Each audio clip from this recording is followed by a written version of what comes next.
अस्सलाम वालेकुम स्टूडेंट्स, उम्मीद करता हूँ कि आप लोग खैरियत से होंगे।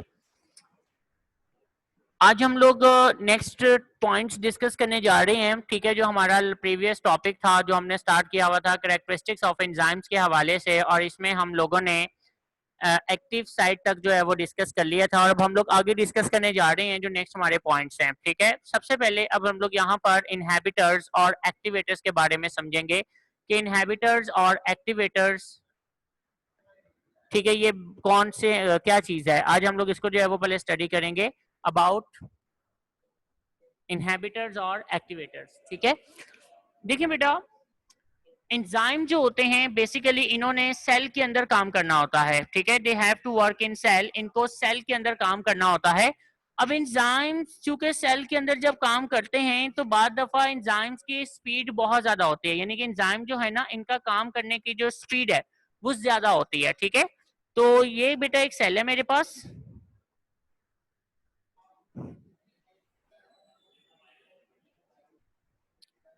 ये मेरे पास एक सेल है बेटा, ठीक है। अब जारी बात है कि सेल के अंदर जब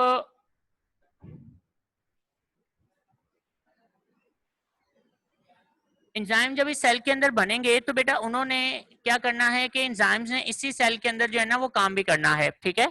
अब देखो बेटा, एंजाइम जो है जब इन्होंने काम करना होता है तो सम टाइम सेल जो है वो एनालिसिस करता है कि भाई सेल के एंजाइम्स के काम करने की जो स्पीड है वो स्लो है या फिर वो फास्ट है, ठीक है। यानी अगर जो एंजाइम्स काम कर रहे हैं, अगर इनका जो रेट है, रेट ऑफ रिएक्शन कह लूं या मैं इसको स्पीड कह देता हूँ, इजी वर्ड्स में मैं अभी स्पीड लिख रहा हूँ, तो जो इसकी स्पीड है काम करने की, अगर वो स्पीड अभी स्लो है तो बेटा फिर क्या किया जाता है कि कुछ केमिकल्स की मदद लेकर, जो कि इनहेबिटर्स और एक्टिवेटर्स कहलाते हैं, ठीक है। तो एक्टिवेटर्स जो है ना वो इनकी स्पीड को तेज कर सकते हैं। यानी अगर सेल एनालिसिस करता है कि जो एंजाइम्स काम कर रहे हैं अगर उनके काम करने की स्पीड स्लो है तो सेल एंजाइम्स के अंदर एक्टिवेटर्स की हेल्प लेता है, और एक्टिवेटर्स जो हैं वो एंजाइम्स की स्पीड को तेज कर देते हैं, ठीक है। They enhance the speed of enzymes, enhance कर देते हैं एंजाइम्स की काम को, जिसकी वजह से एंजाइम जो है उनकी स्पीड बढ़ जाती है। दूसरी तरफ अगर बेटा एंजाइम जो है उनकी स्पीड स्लो है, ठीक है, अगर तो स्पीड हाई है तो फिर सेल क्या करेगा, कुछ केमिकल्स को इस्तेमाल करेगा जिसे हम लोग इनहेबिटर्स कहेंगे, ठीक है ना। Cell use inhibitors, inhibitors basically, inhibitors कहते हैं कि रोकने वाला, मना करने वाला। तो वो इनहेबिटर्स की हेल्प लेगा, जिससे इनहेबिटर्स क्या करेंगे बेटा कि एंजाइम्स की जो स्पीड है ना काम करने की उसको स्लो डाउन कर देंगे। और अगर एंजाइम्स की ऑलरेडी स्पीड बहुत ज्यादा स्लो है तो और सेल उसको इनहांस कर सकता है बाय यूजिंग एक्टिवेटर्स, ठीक है। तो एंजाइम क्या करेगा बेटा, एक्टिवेटर्स की हेल्प ले लेगा। तो एक्टिवेटर्स की मदद से एंजाइम जो है वो स्पीड बढ़ाई जा सकती है। तो ये आपको इस पॉइंट के अंदर वो समझाने की कोशिश कर रहा है कि enzyme production can be enhance और diminished by a cell according to need, ठीक है। कि एंजाइम्स की प्रोडक्शन जो है वो तो सेल के अकॉर्डिंग बढ़ाई या कम या ज्यादा की जा सकती है। Enzyme activity can also be regulated by inhibitors and activators. और एंजाइम जो है बेसिकली जो बेटा एक्टिवेटर्स हैं, जो इनहिबिटर्स हैं, ठीक है, इन्हें भी कंट्रोल कर सकते हैं। तो इन्हें जो है वो भी कंट्रोल कर सकते हैं, ठीक है, इनहिबिटर्स और एक्टिवेटर्स की मदद से। सर लैपटॉप एक मिनट पहले मुझे दिखाना।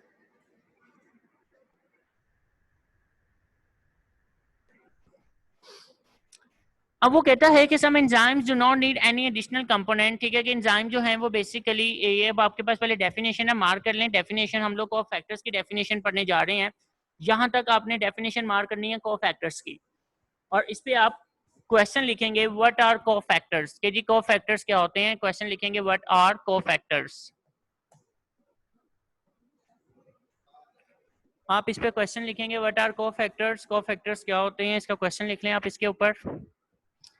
ये आपके पास डेफिनेशन है, और इसके बाद आपने यहाँ तक, ठीक है, यानी कि नेक्स्ट लाइन तक ये इसके एग्जांपल्स हैं, ये आपने एग्जांपल्स के हेडिंग में लिखनी होंगी।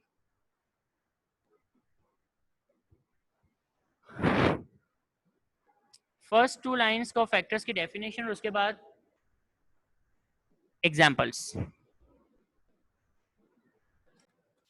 इसके बाद आप लोग नेक्स्ट डेफिनेशन मार्क कर लें, that is a prosthetic group. ठीक है, ये प्रोस्थेटिक ग्रुप की डेफिनेशन है, इसमें कोई एग्जांपल नहीं आएगी। अगर आपको शॉर्ट क्वेश्चन में आता है कि डिफाइन अ प्रोस्थेटिक ग्रुप, तो बेटा आपने एज इट इज इस डेफिनेशन को लिख देना है, इसमें किसी भी तरह की कोई भी एग्जांपल नहीं आएगी। तो यहाँ पे आप मार्क कर लें prosthetic group. What are prosthetic group?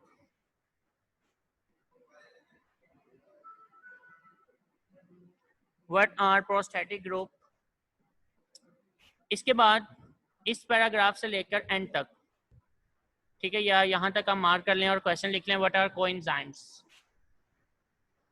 What are coenzymes?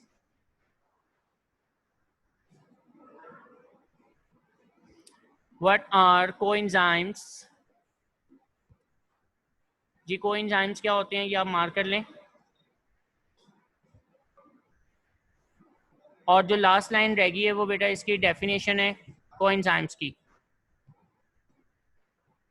ठीक है, वो इसकी डेफिनेशन है कोएंजाइम्स की।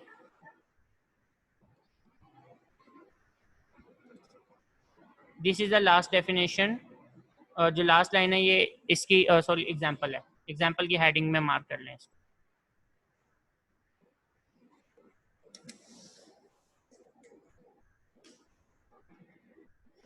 इसमें एक सॉफ्टवेयर रात को बड़ा तंग कर रहा था, वो मैं देख रहा था, कैम्टेसिया प्रॉब्लम कर रहा था, वो हैंग हुआ हुआ था, तो मैंने ऐसे ही शट डाउन किया था उसको।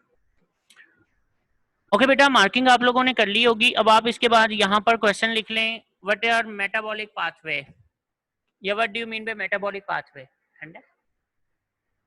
जो भी डाल दो। What our metabolic pathway? Question लिख लें, व्हाट आर मेटाबॉलिक पाथवेज।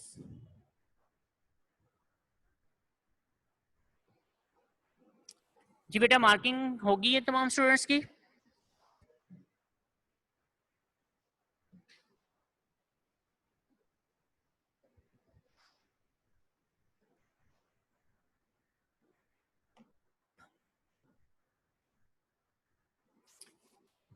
अब हम लोग इसको जरा समझते हैं, ठीक है, कि ये क्या चीज है बेटा। बेसिकली हमने ये जो भी क्वेश्चन मार्क किए हैं ये है क्या। अब हम लोग इसमें डिस्कस करने जा रहे हैं सबसे पहले कोफैक्टर्स। ठीक है, कोफैक्टर्स की डेफिनेशन अगर आप देखें तो बेटा कोफैक्टर्स वो कहता है कि some enzymes do not need any additional component to work, कि कुछ एंजाइम जो होते हैं इन्हें बेसिकली काम करने के लिए किसी एक्स्ट्रा कंपोनेंट की जरूरत नहीं होती है। However, others required non-protein molecules and or ions called cofactors. लेकिन कुछ एंजाइम्स ऐसे हैं जिन्हें एक एक्स्ट्रा कंपोनेंट की जरूरत पड़ जाती है और हम उन्हें कोफैक्टर्स कहेंगे। ओके बेटा, तो कुछ एंजाइम्स को एक्स्ट्रा कंपोनेंट की जरूरत पड़ जाती है जिन्हें हम क्या बोलेंगे, कोफैक्टर्स। जैसे कि मैं आपके पास डायग्राम की मदद से इसे समझाने की कोशिश करता हूँ। देखें बेटा, नाउ लेट्स सपोज ये मेरे पास जो है ना वो एक एंजाइम है,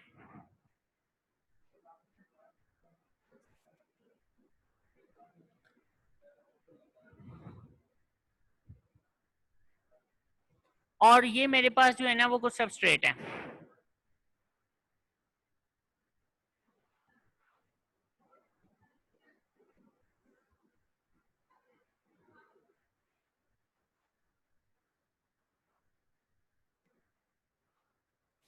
ये बेटा मैंने सबस्ट्रेट ड्रॉ किया, नीचे ये एंजाइम है। आप में से कोई बता सकता है कि क्या ये एंजाइम इस सबस्ट्रेट के ऊपर काम करने के काबिल है? अगर नहीं है तो वो क्यों नहीं है, हैंड रेस कर लीजिएगा। तो ये डेफिनेशन मैं आपको बुक की दोबारा से यहाँ पे बता रहा हूँ। वो कहता है कि some enzymes do not need any additional component to work, however others required non protein molecules और आयंस कॉल्ड कोफैक्टर्स। ठीक है, एग्जांपल्स उसने साथ में मेंशन कर दी हुई है कि कोफैक्टर्स के एग्जांपल्स क्या हैं, कि cofactors can be either inorganic और मेटल आयंस और ऑर्गेनिक फ्लेविन एंड हीम। ठीक है, ये एग्जांपल्स हैं बेटा। फ्लेविन और हीम ऑर्गेनिक कंपाउंड हैं, जबकि इनऑर्गेनिक में मेटल आयंस शामिल हैं। अब बेटा ये बेसिकली कोफैक्टर का रोल प्ले करेंगे, जैसे कि इस पिक्चर में मैंने अभी आपको समझाया कि देखें बेटा, अगर आप इस पिक्चर में देखें तो ये सबस्ट्रेट है और इस सबस्ट्रेट ने एंजाइम्स के ऊपर काम नहीं कर सकते, एंजाइम इस सबस्ट्रेट पे काम नहीं कर सकते हैं, क्योंकि एंजाइम के पास काम करने के लिए इसके लिए एक्टिव साइट मौजूद ही नहीं है। और ये जो मैंने यहाँ पर एक कंपोनेंट ड्रॉ किया हुआ है, बेसिकली ये कंपोनेंट एंजाइम की इस स्पेस में कवर कर रहा है इसको, और इसकी जो ऊपर वाली शेप है वो बेसिकली किसकी शेप से मैच कर रही है, सबस्ट्रेट की शेप से मैच कर रही है। तो जब ये कंपोनेंट यहाँ पर फिट बैठेगा तो एंजाइम की एक्टिव साइट मुकम्मल हो जाती है और ये सबस्ट्रेट के ऊपर काम करने के काबिल हो जाता है। और ये जो कंपोनेंट यहाँ सेपरेट पड़ा हुआ है, basically this component is known as cofactor. मैं इस कंपोनेंट को कोफैक्टर का नाम दूंगा कि ये बेसिकली जो कंपोनेंट है वो कोफैक्टर है। ओके स्टूडेंट्स, उम्मीद करता हूँ कि यहाँ तक वो आपको समझ आ गई होगी। अब बेटा यहाँ पर इस कोफैक्टर में दो चीजें हम लोग डिस्कस करेंगे, ठीक है। मेटल आयंस हैं, आयंस जो हैं वो तो बेटा प्रॉपर्ली अटैच हो जाते हैं, फिर वो सेपरेट नहीं होते। लेकिन अगर मैं बात करूं ऑर्गेनिक कोफैक्टर्स की, ठीक है, अगर ये ऑर्गेनिक कोफैक्टर है,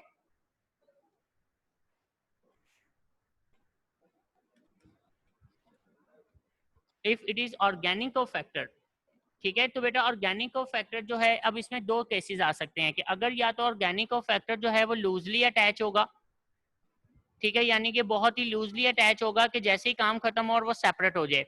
और दूसरी ऑप्शन क्या है कि ये ऑर्गेनिक कोफैक्टर जो है वो टाइटली बाउंड हो जाए। टाइटली बाउंड का मतलब है कि वो टाइटली एक ही दफा बॉन्डिंग कंप्लीट कर ले, जिससे, ठीक है, वो टाइटली बेटा बाउंड हो जाए, जिससे क्या होगा कि वो एक ही दफा अटैच हो जाएगा, फिर वो एंजाइम से सेपरेट नहीं होगा। और अगर वो टाइटली बाउंड हो जाता है, if organic cofactor is tightly bound to enzyme, तो this is known as prosthetic group. ये प्रोस्थेटिक ग्रुप कहलाता है।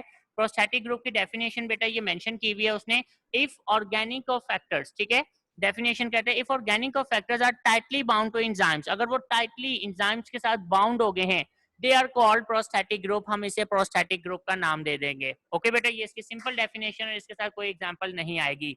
इसी तरह अब आगे वो कहता है if organic cofactors are loosely attach with enzymes, they are called coenzymes. अगर वो लूजली अटैच हुआ है और उसने काम करके उससे सेपरेट हो जाना है, तो फिर हम इसे नाम दे देंगे कोएंजाइम्स का, कि बेसिकली ये कोएंजाइम्स कहलाएंगे, ठीक है। तो कोएंजाइम्स का जो काम होता है ना, वो केमिकल मटेरियल्स की ट्रांसपोर्ट करना होता है from one enzyme to another, कि वो एक एंजाइम के साथ अटैच होते हैं, फिर दूसरे एंजाइम के साथ कहीं अटैच हो जाएंगे, इस तरह वो केमिकल मटेरियल्स को भी ट्रांसपोर्ट कर रहे होते हैं, ठीक है। तो ये उसने उसका फंक्शन भी आपको समझा दिया कि कोएंजाइम्स जो होते हैं, coenzymes transport chemical groups from one enzyme to another. Some important vitamins, riboflavin and thiamine and folic acid act as a coenzymes. ये इसने examples आपको दे दी हैं। अब यहाँ से आपके तीन शॉर्ट क्वेश्चन हैं, define cofactors, define coenzymes and what are prostatic group. ये तीन इंपॉर्टेंट शॉर्ट क्वेश्चंस हैं। और यहाँ से एमसीक्यूज भी आ सकते हैं कि which of the following is the example of cofactors. Example में वो आपको फ्लेवन दे देता है, राइबोफ्लेविन, थायामीन, फॉलिक एसिड, तो आपकी राइट ऑप्शन जो है वो बेटा फ्लेविन होगी। इसी तरह वो आपसे कह सकता है कि which of the following is inorganic cofactors, and options में आपको दे देता है फ्लेविन, हीम, थायामीन, नन, तो फिर नन की ऑप्शन आ जाएगी। अदरवाइज राइट ऑप्शन आपकी मेटल आयंस होंगे। इसी तरह अगर वो कोएंजाइम का वर्ड लगा देता है, तो कोएंजाइम की एग्जांपल में राइबोफ्लेविन आ जाएगा, thiamine and folic acids. Okay students, तो दिस इज अ वे कि आपको किस तरह से एमसीक्यूज आ सकते हैं और ये शॉर्ट क्वेश्चन में भी आपको आ सकते हैं। अब हम लोग बात करते हैं, दी लास्ट पॉइंट है हमारा, वो है मेटाबॉलिक पाथवे के मेटाबॉलिक पाथवे अब क्या चीज होती है। देखिए बेटा, मेटाबॉलिक पाथवे में एक स्पेसिफिक ऑर्डर क्रिएट होता है एंजाइम्स के दरमियान में, ठीक है। वो कैसे एंजाइम्स के दरमियान में एक ऑर्डर क्रिएट होगा, मैं यहाँ पर इसको दोबारा से शेयर कर रहा हूँ स्क्रीन। आप देख सकते हैं कि लेट्स सपोज ये मेरे पास ना एक एंजाइम है जिसे मैंने E1 का नाम दे दिया। This is an enzyme which is called E1. अब ये एंजाइम लेट्स सपोज प्रोटीन पे काम करेगा। This enzyme is going to work on proteins. ठीक है, ये किस पे काम करेगा बेटा, बेसिकली प्रोटीन्स पे काम करेगा, ठीक है। अब देखो बेटा, E1 एंजाइम जो है वो काम कर रहा है किसके ऊपर, प्रोटीन्स के ऊपर। शुक्र। अब प्रोटीन्स को काम करके इसको चेंज करेगा। इससे छोटी एक चेन होती है जिसे मैं बोलूंगा peptides. Peptides basically is a smaller chain than proteins, ये प्रोटीन से छोटी चेन होती है। अब E1 ने किस पे काम किया, प्रोटीन्स पर। मैं कह सकता हूं कि प्रोटीन E1 के लिए सबस्ट्रेट है और जो उसने पेप्टाइड्स बनाए हैं जो कि स्मॉलर चेन है प्रोटीन से, वो इसके क्या है, प्रोडक्ट्स। ओके। अब बेटा एक और एंजाइम जिसे मैं नाम देता हूं E2। अब ये E2 एंजाइम क्या करेगा, वो इस पेप्टाइड पे काम करेगा। Actually it is a product of E1 enzyme, जो E1 की क्या है, प्रोडक्ट्स हैं। और ये पेप्टाइड्स को चेंज करेगा इससे भी छोटी चेन के अंदर, और वो छोटी चेन बेसिकली क्या होती है, अमाइनो एसिड्स।